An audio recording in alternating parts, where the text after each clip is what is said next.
13. ஒரு பகடையில் 1க்கு எதிரே 4 உள்ளதுன்னு சொல்றாங்க.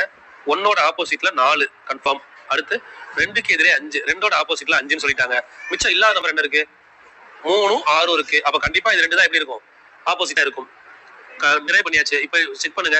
3 ஆனது 4 6க்கும் அருகே உள்ளது. 3க்கு 6 எப்படி இருக்கு? ஆப்போசிட். அது எப்படி அருகே இருக்கும்? அப்ப தப்பு இல்லது. ஆப்போசிட்ல இருந்தா அட்ஜசன்ட்ல இருக்காது. 3 6 ஆப்போசிட். அருகேன்ற வார்த்தை சொல்றதுனால தப்பு இது. 3 மறுபடியும் பாருங்க. 3க்கு 6 அருகேன்னு சொல்றாங்கல்ல. 3க்கு 6 எப்படி இருக்கு? ஆப்போசிட். இதுவும் தப்பு. இங்க பாருங்க. 2 ஆனது 3க்கும் 6க்கும் அருகே. அப்போ 3 6ம் தனி. இதுக்கு அருகே 2. இது கரெக்ட்.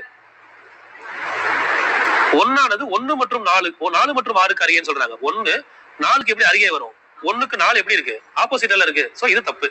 ஆப்ஷன் சி இஸ் கரெக்ட்மா. எக்ஸாக்ட்டா கரெக்ட். Option C.